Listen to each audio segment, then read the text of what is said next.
Buenas noches, amigos de Reporte Saladín. Aquí estamos de nuevo en un sábado y en una fecha también donde vamos a hacer un programa diferente. Tenemos como invitado a un banquero profesional, Bill Ward, un hombre ampliamente conocido en la República Dominicana como ex banquero del Royal Bank of Canada. Y independientemente de eso, llama la atención la importancia que le han dado el presidente de Francia, Emmanuel Macron, a la visita donde ha dicho el presidente de Francia que la República Dominicana es un socio preferido de Francia, a propósito de la visita del presidente Luis Abinader. Por otra parte, también los empresarios han recomendado o sugerido una transición energética, así lo han denominado ellos, ante la crisis del petróleo en el Medio Oriente, sobre todo quienes son directivos del Consejo Nacional de la Empresa Privada, el CONEP, y la Red Nacional de Apoyo a la Protección Ambiental, ECORET, que es el acrónimo, por la situación que se vive a nivel mundial en relación con los precios, por supuesto, del petróleo y el impacto que tiene el mismo, sobre todo los fertilizantes e insumos agrícolas también. Y algo que apasiona a los dominicanos es que el día miércoles de esta semana se inició lo que fue la apertura de las grandes ligas. Los Yankees se enfrentaron a los Gigantes con los resultados del lugar y sobre todo que ese es el deporte nacional en la República Dominicana y el que mueve las pasiones. Personalmente yo recordaba la visita de los Dodgers de Brooklyn, que tenía una gran cantidad de fanáticos allá por aquellas épocas, y en una ocasión, en un mercado de pulgas que había en la ciudad de Washington, cuando yo era embajador, mirando las fotos que estaban en venta en el suelo, en blanco y negro, yo me dije a mí mismo, yo estaba ahí en el estadio de béisbol ese día en el Play de la Normal, de lo que era entonces conocido como el Play de la Normal.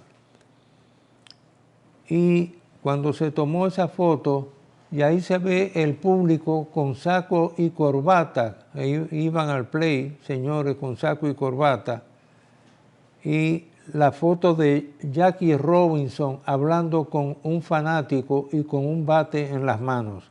Esa foto fue adquirida por mí y entregada a Cuchito Álvarez, que era un fanático de ese tipo de fotografías, porque él había sido también, estado muy vinculado al sector comunicaciones y a la prensa y al béisbol, por supuesto. Pero esta sección se la vamos a dedicar a algo que no muy frecuentemente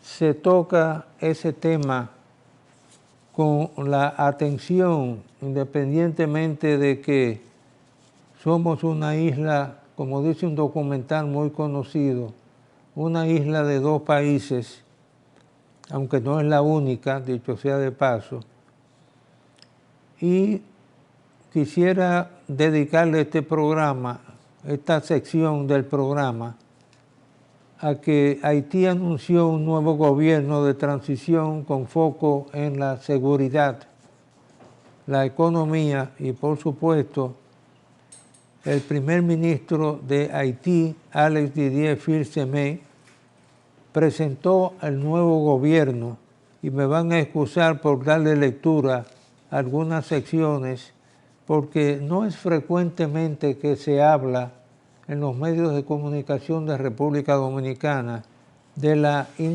lo que es la integración propiamente de los gobiernos del vecino país.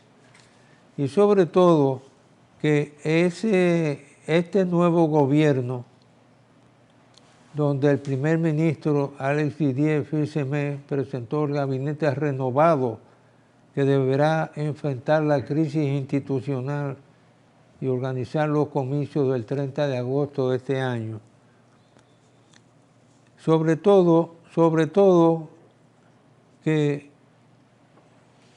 ya el año pasado, el 30 de septiembre, las Naciones Unidas decidieron crear un cuerpo de orden y de seguridad en Haití integrado por unos 5.500 hombres mediante una resolución aprobada por las Naciones Unidas, y sobre todo que la eliminación de lo que fue el Consejo Presidencial de Transición, el CPT, el pasado 7 de febrero, le abrió las puertas a un pacto político nacional para la estabilidad y la organización de las elecciones. Algo realmente en los últimos años que no ha sido fácil en Haití mantener ese diálogo entre las diferentes fuerzas políticas. Y por esto hay que saludar que entre este 2015 y 2016, durante un periodo de transición que culminó con la elección del presidente Jovenel Moïse, que asumió la presidencia el 7 de febrero de 2017 y fue asesinado el 7 de julio del 2021, meses después de que el Consejo Superior del Poder Judicial diera por terminado su mandato. El nuevo gobierno, con 11 ministros y 6 ratificados, figuran Sergio Gabriel Colín, nombrado ministro de Economía, y esto es algo que no se hace frecuentemente en República Dominicana, comentar o analizar la integración de los gobiernos del vecino país. Repito, Sergio Gabriel Colán, nombrado como ministro de Economía. Sandra Polemón, ministra de Planificación, y Raina Forbin al frente de Asuntos Exteriores, es decir, que es la canciller de Haití, una mujer. El antiguo director de Policía Nacional, Mario Andresol, asumió como nuevo ministro de Defensa, mientras que Marceline Aubur asumió la cartera de Agricultura. Por eso he repetido anteriormente que muy pocas veces se hace un ejercicio de mencionar directamente la integración de los gobiernos del vecino país. Y estamos haciendo este ejercicio para familiarizar a la opinión pública nacional con relación a los nombres de quienes asumieron en este nuevo gobierno, presidido por Alex Didier Fils-Aimé.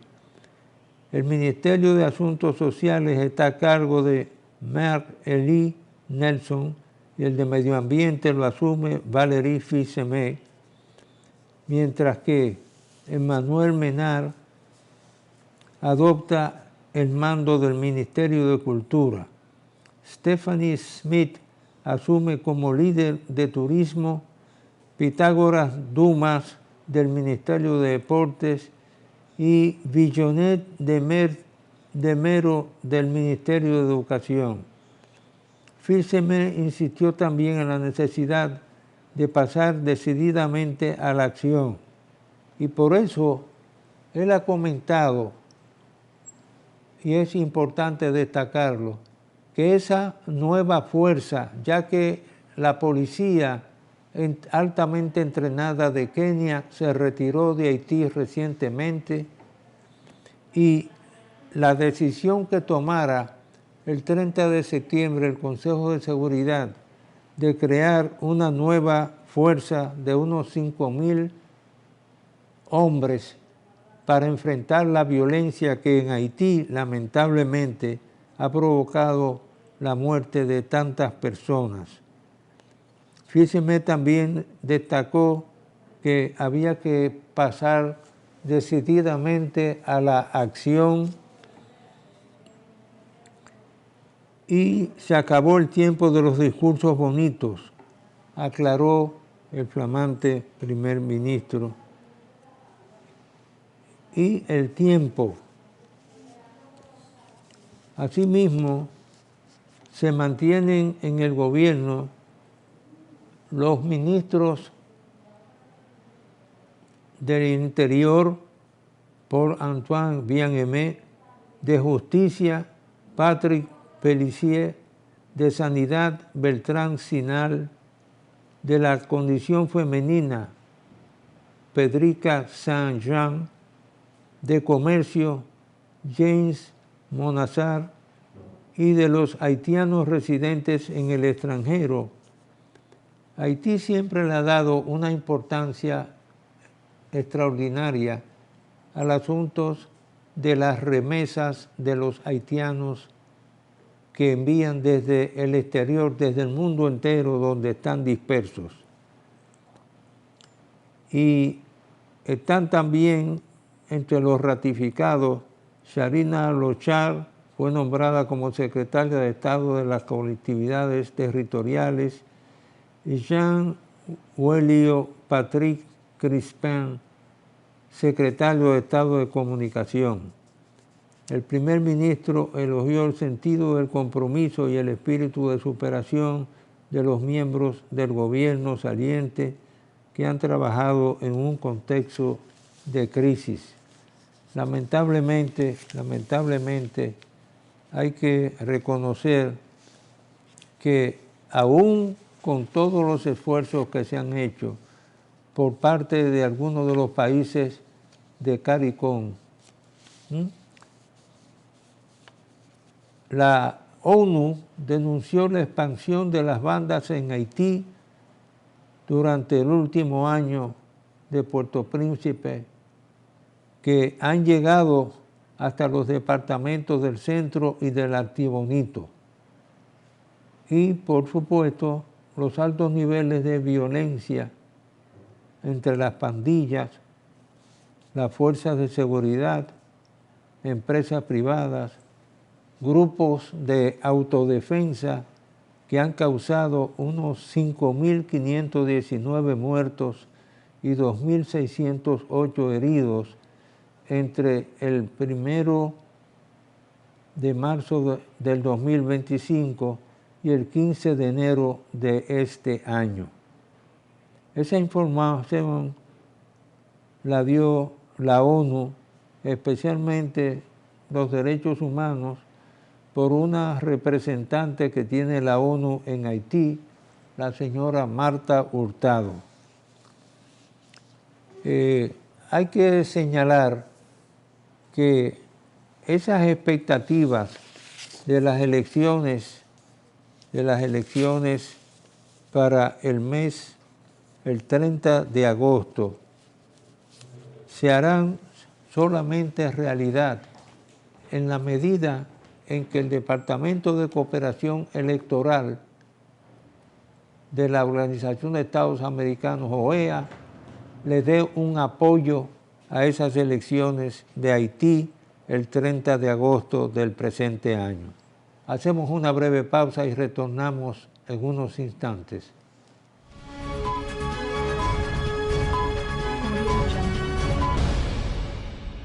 Bien, amigos, continuamos con el reporte Saladín, pero con un invitado muy especial, un banquero muy reconocido en la República Dominicana, Bill Ward, que independientemente de los bancos y las asesorías que ha tenido también, es una persona influyente en nuestro país y la oportunidad es óptima para invitarlo y muy especialmente cuando fue el Royal Bank of Canada, el primer banco extranjero en 1912 que vino a la República Dominicana, seguido luego por el Scotia Bank, y luego de la intervención de los Estados Unidos de América en 1916, llegó a nuestro país el New York City Bank, que luego es adquirido en 1941 por el Estado Dominicano de mutuo acuerdo y consenso.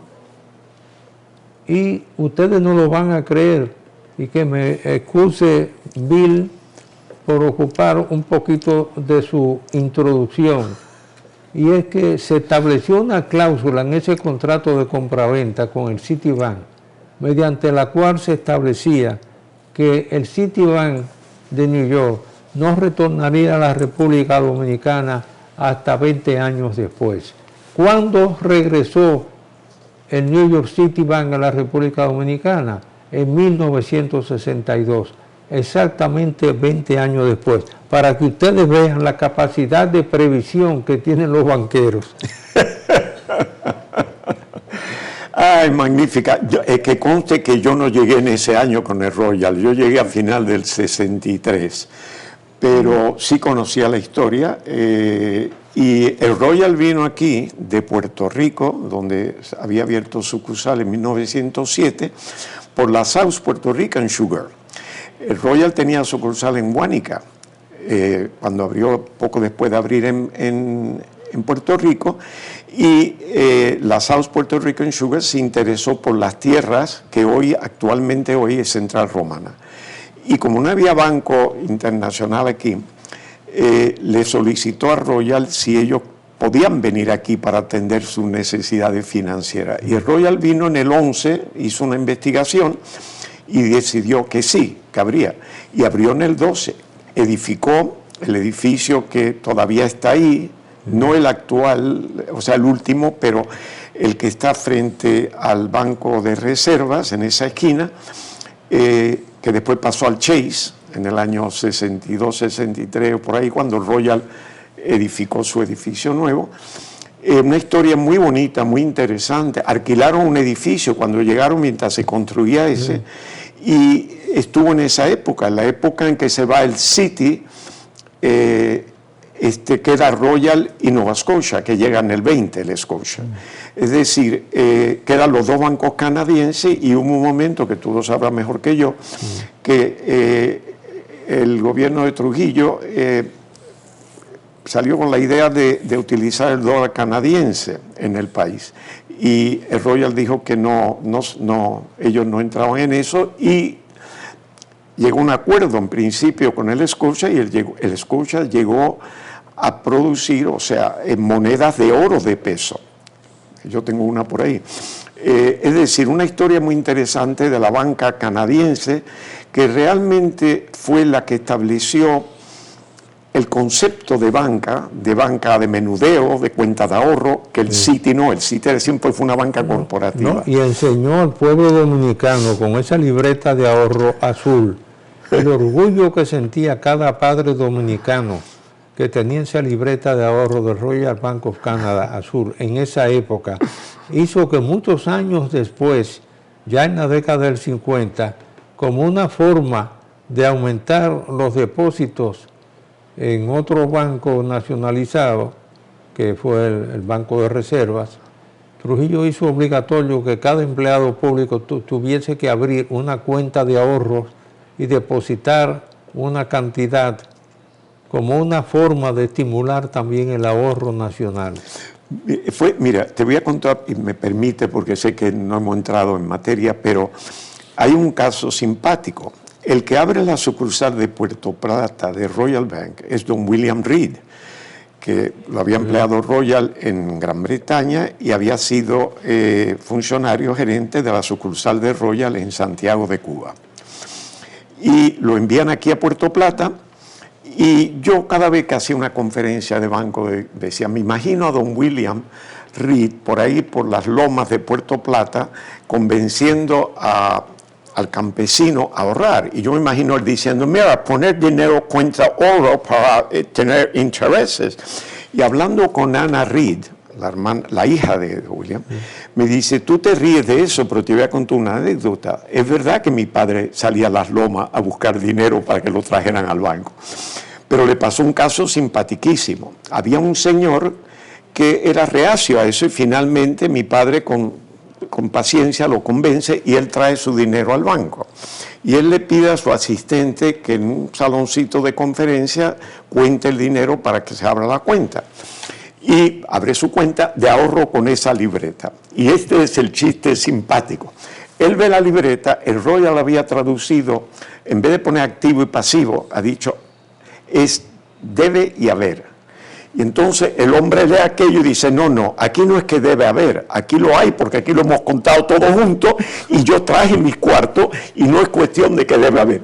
Y eso fue la gran historia para convencer a ese señor que era un término contable. Pero eso sí, esa era la historia. Y después hicimos en el 65 banca en Santo Domingo, y estaba yo aquí, con la banca cerrada, porque las sucursales estaban todas en la zona constitucionalista que no garantizaban la apertura. Hacer banca era difícil. Fíjate la capacidad que tienen los bancos, muy brevemente. Y es que esa esquina de la Isabel la Católica, esquina Mercedes, ahí estaban los 4 bancos. Exacto. Los 4 bancos. Y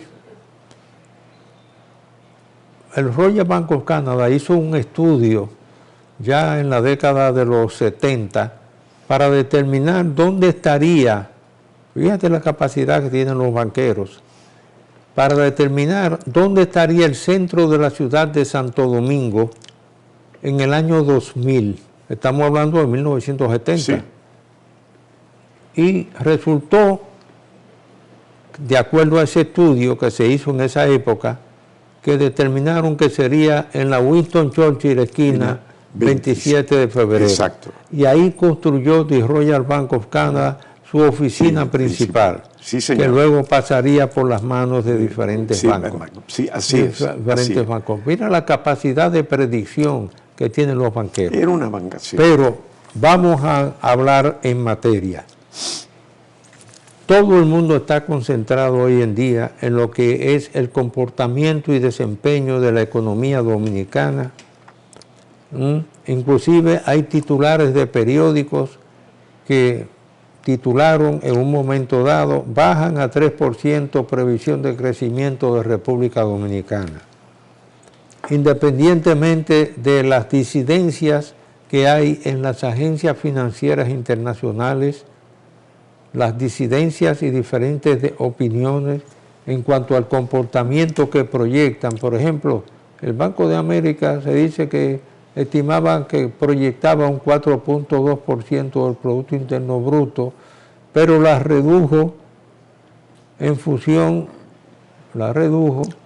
y la verdad es que cuando uno ve el impacto que ha tenido el sector turismo en la economía dominicana, uno se queda asombrado, sobre todo haber recibido 10 millones de turistas.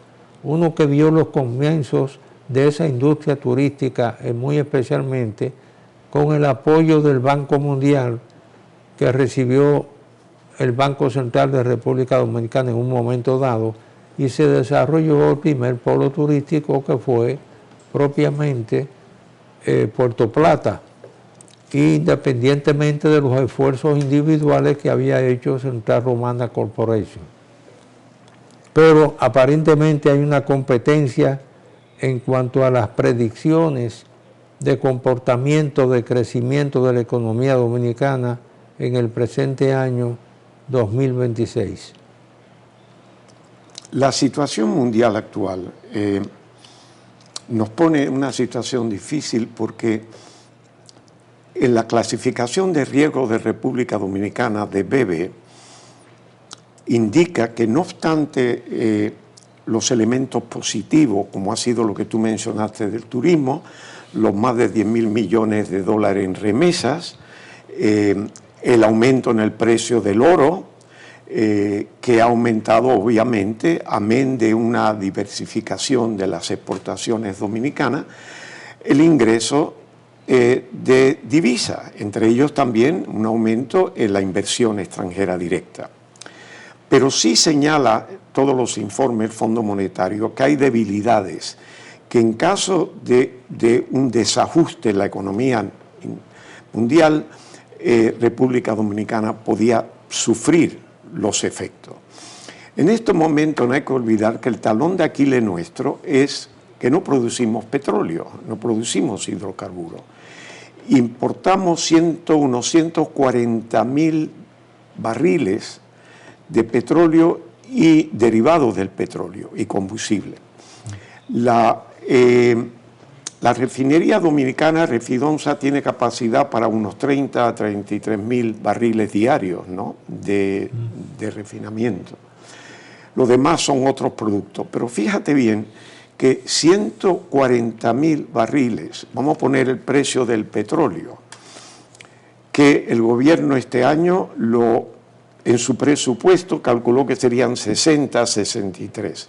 Ese barril, que se fundamenta en el precio del intermedio de Texas, de Estados Unidos, que solamente se usa básicamente en Estados Unidos y nosotros, porque de las 2/3 partes al 75-80% del petróleo, el precio se basa en el Brent de Mar del Norte.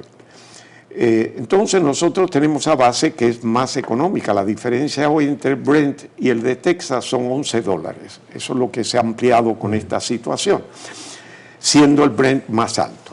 Entonces tenemos el caso de que nosotros, si tenemos 140.000 barriles, lo que nosotros estamos realmente pagando a $60 el barril, lo que nos cuesta en dólares son unos $8.400.000 diarios. Hoy el intermedio de Texas estaba en, creo que eran 91, cosas así. Ese aumento representa una diferencia de unos $4 millones de aumento. No nos va a costar 8 millones y pico, nos va a costar 8 millones diarios. Claro, no es diario que lo pagamos, pero diario, fundamental. Eso es un monto elevadísimo, elevadísimo. Luego tenemos que ver cuánta capacidad de almacenaje tiene el mayor importador, que es precisamente Refidonza. Ahí es que está el mayor porcentaje.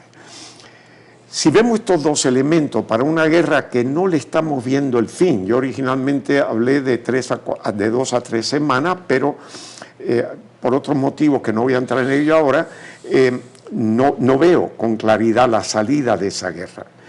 Entonces eso tiene un impacto que ya tenemos que medir a base de no sabemos si 2 semanas más, 3 semanas, un mes.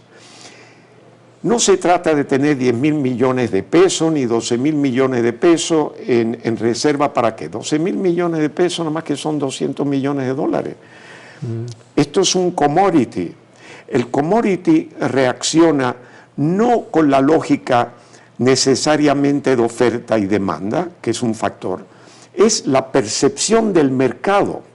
Y la percepción del mercado, vemos que si el presidente de Estados Unidos dice que está negociando la paz con Irán, que están llegando a un acuerdo, el petróleo inmediatamente baja. Si es lo contrario y se dan cuenta que no, el petróleo sube. Es por percepción del mercado. Ese es el mercado. Entonces tenemos una incertidumbre enorme. De todo esto, lo que a mí más me preocupa es que no tenemos la cultura del ahorro. Por ejemplo, nosotros tenemos, a mi criterio, un desperdicio enorme de todo. El vehículo, por ejemplo, perdón, no quiero interrumpir, pero el gasto que tenemos. Vamos a hacer una breve pausa y retornamos en unos instantes para continuar esta excelente exposición que tú estás haciendo sobre el impacto de los precios del petróleo en la economía dominicana. Pausa.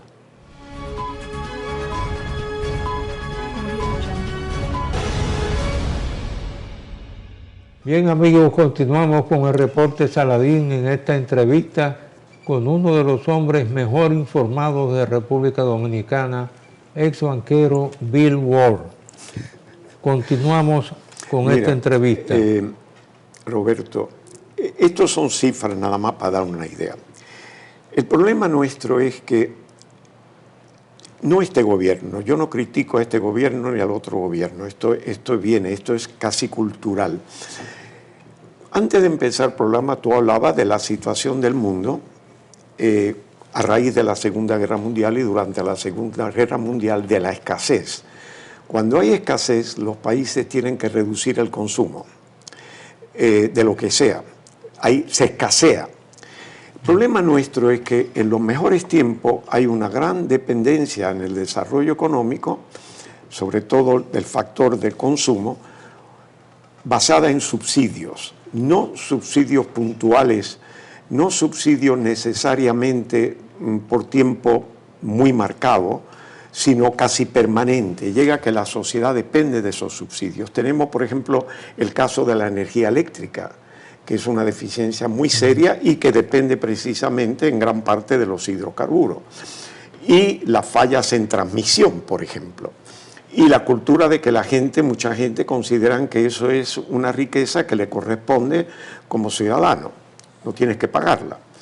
Tenemos el hecho de los vehículos de motor. Tenemos un parque automotriz muy amplio, vehículos que consumen en muchos casos 8 cilindros enormes, el modelo de las jipetas que con el DR-CAFTA vienen ahora de Estados Unidos, que son de alto consumo. Vamos al trabajo una persona en un solo vehículo. Yo hice una prueba una vez y salí a las horas de trabajo y muy raro ver yo más de una persona en el vehículo, mientras que tú sabes muy bien que en otros países se van 3, van 4 para ahorrar. No hay ese concepto. Tenemos la mentalidad que hemos heredado cultural en cuanto a esto, es el consumo de los Estados Unidos. Grandes autopistas, grandes vehículos, pero ellos tienen una riqueza que nosotros no poseemos. Hay distorsiones en la economía y se cubren obviamente tratando de mantener al pueblo, pues reconociendo las deficiencias, que el pueblo sufra lo menos posible. Quiere decir que en estos momentos que hay partes del mundo, como en propio Estados Unidos, como en Chile, que el combustible ha subido un 60%, que lo que hace es que no solamente aprieta los bolsillos, sino que incentiva el ahorro. Porque hace pensar al pueblo que hay que ahorrar, que hay que pagar la luz si no se está usando en el momento, que hay que pensar que el automóvil no es para ir a 3 esquinas, sino va a pie o lo que sea y lo usa lo menos posible. No hay esa conciencia. Por consiguiente, el gobierno se ve obligado a tener que estar manteniendo con subsidio un nivel que ya el mundo no necesariamente le permite en estos momentos a República Dominicana. Por eso tú vas a Estados Unidos, que produce más de 13 millones de barriles diarios. Es el mayor productor de petróleo hoy, seguido de Arabia Saudita por unos 12 millones. Pero no es totalmente independiente, porque consume 19 o 20 millones. Pero de todas maneras, ha subido el combustible. Aquí lo que ha subido son 15 pesos. Yo entiendo que hay que subsidiar el transporte público, que obviamente hay que aquellos que no tengan recursos, que la canasta familiar no le dé, pues sí, hay que darle cierta ayuda porque hay un factor inflacionario que tenemos encima y que algunas cosas todavía no se reflejan, pero se van a reflejar. Y no es el costo del intermedio de Texas. Todos los productos que vienen aquí, que no sean de Estados Unidos, el factor que se utiliza, el precio base para el costo del petróleo, que a la vez afecta al transporte, que a la vez afecta a la producción de combustible, puesto que para refinarlo, para extraerlo del subsuelo, refinarlo y transportarlo, se usa el propio producto. Quiere decir que si sube la base del producto, sube todo exponencialmente. Ha subido, por ejemplo, el costo de los contenedores en los buques que vienen de Asia. Todo eso el mercado reacciona. Muchas veces reacciona a un nivel muy superior, tal vez a la realidad, y después se ajusta, pero la reacción espontánea es de subir. Eso hay que hacer consciente al pueblo, de que si esto continúa, tenemos limitaciones. 16.000 millones de dólares hoy no es nada. Estamos hablando de un mercado de petróleo. Estamos hablando que puede realmente duplicarse el precio del petróleo y subí de 60, que estaba a finales de año, a 120. No tenemos recursos para sostener eso. No, y las fuentes, yo recuerdo la crisis del 73, de 1973, cuando ahí Juan Pablo Pérez Alfonso fue uno de los arquitectos, ¿verdad?, de ese acuerdo que creó la OPEP, la Organización de Países Exportadores de Petróleo. Y, por supuesto, en un contexto en que las fuentes de financiamiento, de una u otra forma, van a terminar reaccionando, porque América Latina demanda anualmente en inversión extranjera directa, independientemente de la fuente, unos 150 mil millones de dólares, América Latina entera sola, sí, en inversión extranjera directa, IED. Y esas fuentes se irán secando en una u otra forma o sujetándose a condiciones muy duras para financiar esa factura petrolera. Estamos viendo la repetición de algo ya lamentablemente visto, y con los efectos, como tú decías, esa necesidad de adoptar una política de ahorro energético que no es fácil de transmitir por los canales correspondientes a todos los consumidores, porque muy pocos dominicanos tienen el hábito de hacer un pool de pasajeros para llevarlos, si van en una dirección, llevarlos en vez de un solo vehículo, un chofer por un vehículo, llevarlos a el área de sus oficinas. Mira, no es que estamos realmente diciendo esto por criticar, ni mucho menos, porque te conozco muy bien, ni tú y yo somos personas que vamos a crear pánico, ni mucho menos, no es la intención. Lo que sí es la intención para mí es reconocer la realidad. Y viniendo de la banca y siendo muy analítico en mi forma de ser, siempre hay que buscar los tres escenarios: el mejor, el más realista de medio y el peor de los casos. Y tenemos que prepararnos para el peor, esperando que sea el mejor. Pero tenemos que estar preparados para lo peor. Esa cultura no se cambia de un día para otro. Europa, estamos muy conscientes, cuando yo era niño, posguerra, de la Segunda Guerra Mundial, la escasez que había. Y estamos acostumbrados a todo. Si, por ejemplo, tú ibas a escribir en el colegio en una hoja, tú comenzabas por la parte alta, como todo el mundo, y no te saltaba ninguna línea si estaba trazada. Y si llegaba a la mitad de la página, cortaba la página ahí, usaba eso y después usaba la otra página que se quedaba en la libreta. Era un ahorro completo en todo. La luz, apaga la luz si sale de la habitación. No, todo estaba medido porque había escasez. El ser humano responde a crisis porque pone en juego la sobrevivencia. Pero desgraciadamente o viene de una guerra y se está ajustando, o como el caso nuestro, una guerra muy remota, pero con impacto muy directo. El turismo va a sufrir. El Aptur subió a los pocos días de comenzar la guerra, a la semana y pico, un 27%. Y sube aquí y sube en el otro lado, de donde vienen los turistas. De donde vienen los turistas. ¿Y qué va a pasar con la remesa, Roberto? Si la economía americana, que ya empieza a tener algunos indicios de inflación, ¿qué esperas tú? ¿Que van a seguir con la remesa? ¿Qué pasa en todo Centroamérica? A nosotros, México. Obviamente, ¿qué ajuste tienen? El país que no tenga petróleo, y el que tenga petróleo sube el petróleo, porque no es que un país que produzca petróleo va a poner un precio de petróleo en su país sin reconocer el precio del mercado. Se aplica el precio del mercado. Por eso Estados Unidos, con 13 millones de barriles que produce, está subiendo el costo de petróleo. Canadá, que le vende a Estados Unidos 4.5 millones de barriles diarios, sube el precio del petróleo. O sea, realmente, y no se subsidia la energía eléctrica.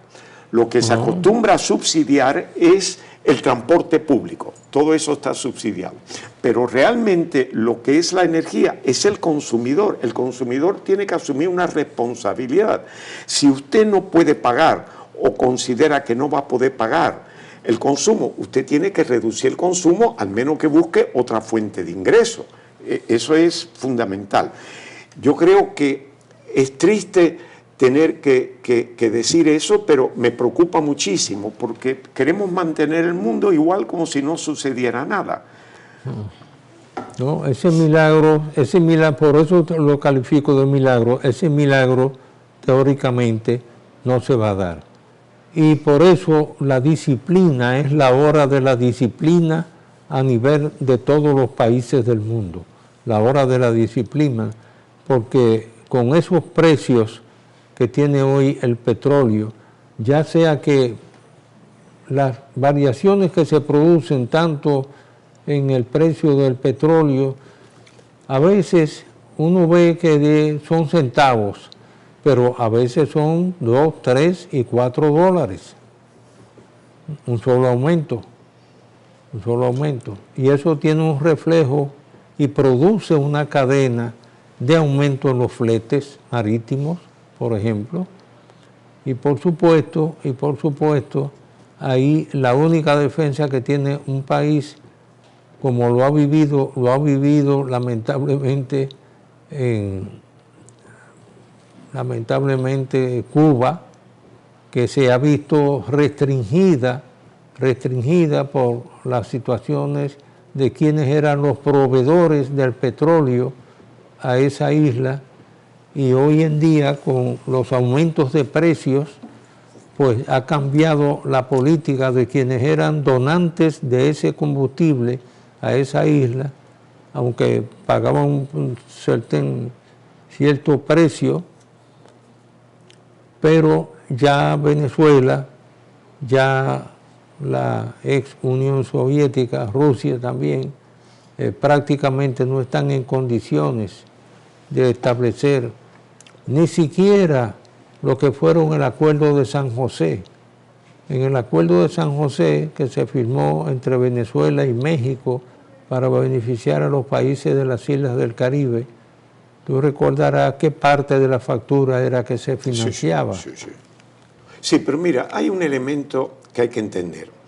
Cuba, conocemos los problemas de Cuba, sabemos las causas, no sabemos en qué va a terminar, pero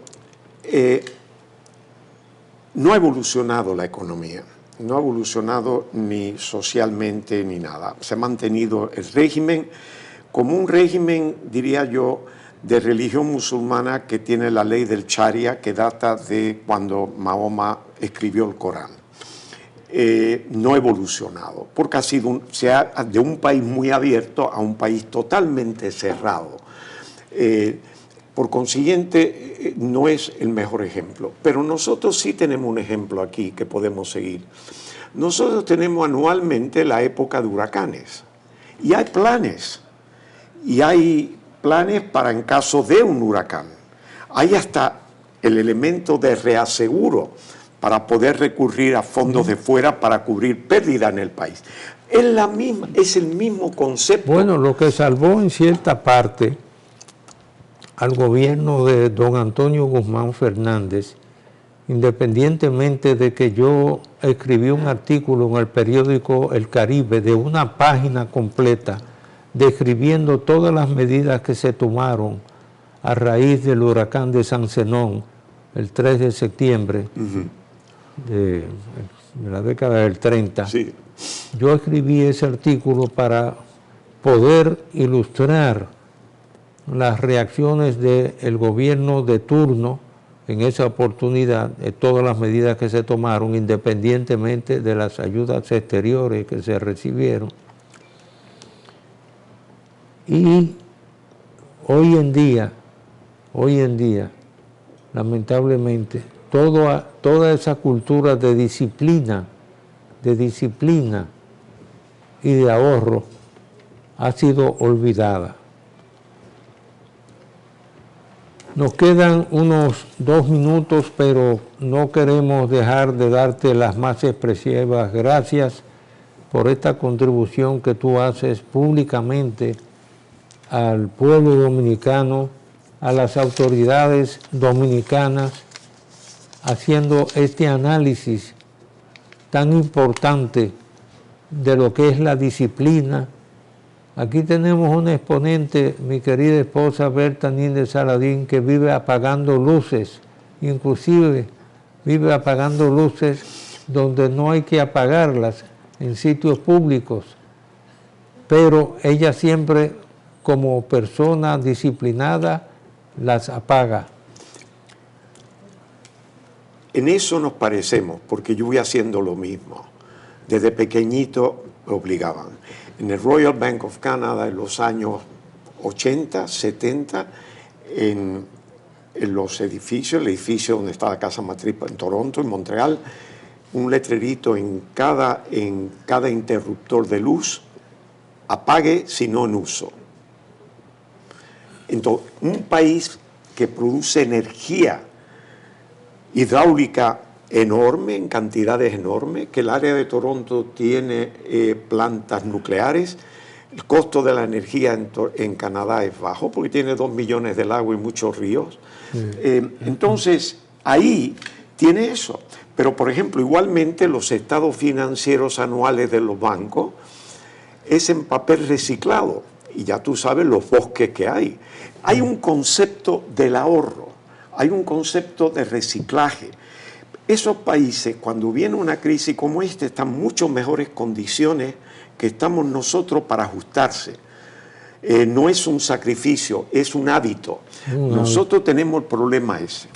Queremos darte las más expresivas gracias por tu participación y por explorar ese ángulo del manejo de la situación para todos los sectores de la economía dominicana, porque definitivamente el ahorro nacional tiene que ser una prioridad en todos los sectores de nuestro país. Concluimos este programa dándole las más expresivas gracias a Bill Ward por esa contribución pública que ha hecho, y a ustedes, amigos, desearles que Dios los bendiga a todos, y terminar con esa frase del inmortal de la literatura española, Miguel de Unamuno y Hugo, cuando decía en 1936, en España me duele España, a mí me duele la República Dominicana. Que Dios los bendiga a todos. Amén. Muchas gracias.